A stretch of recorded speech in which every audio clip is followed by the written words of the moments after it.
کہ نہ ہم اپنے سرکاری ملازموں کی جینون نیڈز پوری کر سکتے ہیں، چونکہ اب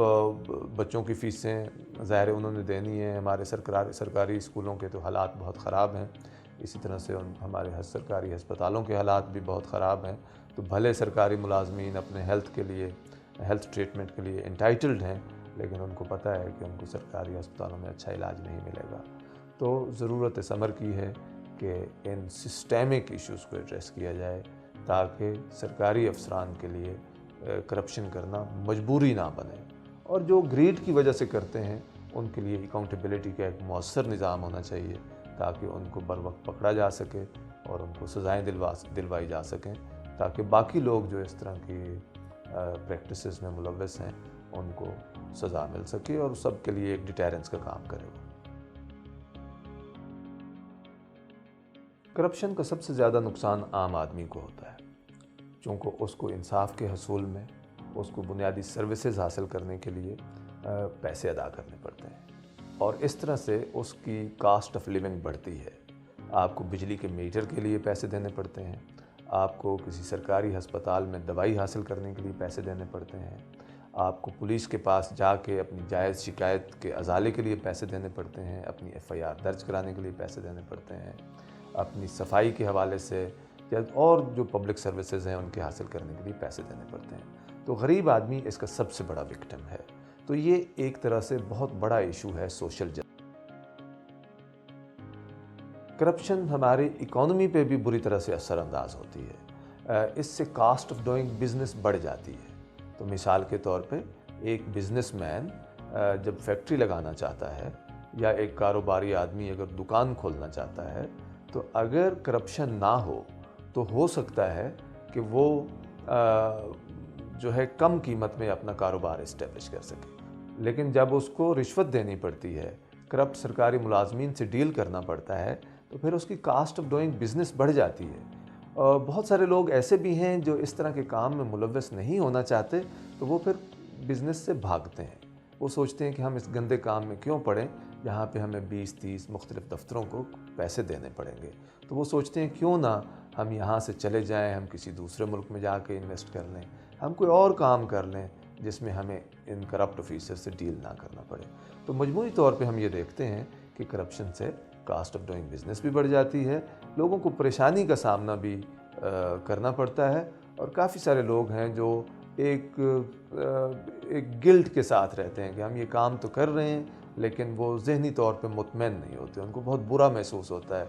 کہ وہ پیسے بھی دے رہے ہوتے ہیں، وہ اپنا کام بھی چلا رہے ہوتے ہیں، لیکن وہ ذہنی طور پہ مطمئن نہیں ہوتے کہ ہم کس گند میں پڑ گئے ہیں، یہ ہم نے کیا کام شروع کر دیا ہے، ہمیں یہ کیوں کرنا پڑ رہا ہے۔ تو وہ ذہنی طور پہ پریشان رہتے ہیں، کیونکہ سیدھا کام کرنا آسان ہوتا ہے۔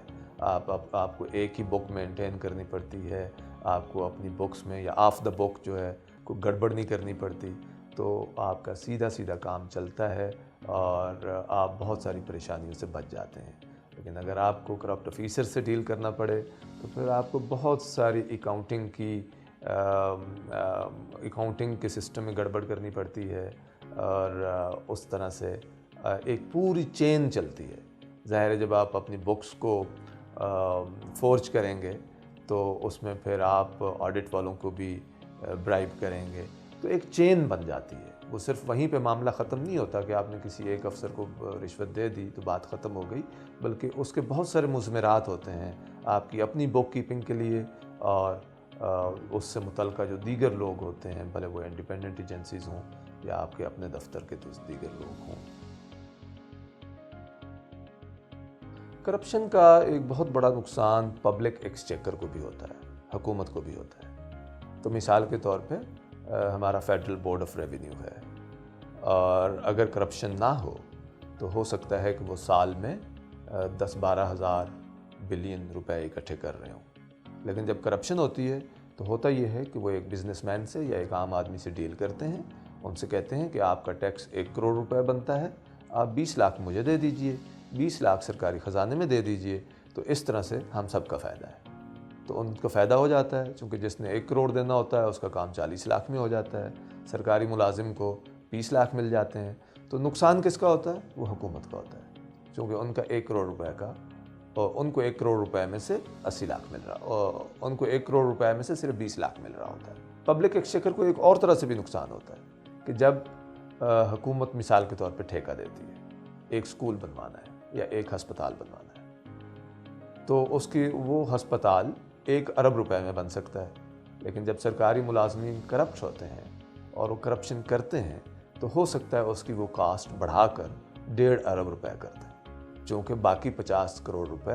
وہ اپنی جیبوں میں ڈالنا چاہتے ہیں۔ ظاہر ہے اس کا کچھ حصہ ٹھیکیدار کی جیب میں جائے گا، کچھ حصہ سرکاری ملازموں کی جیب میں جائے گا جو بھی اس سے ڈیل کر رہے ہوتے ہیں۔ تو ہوتا یہ ہے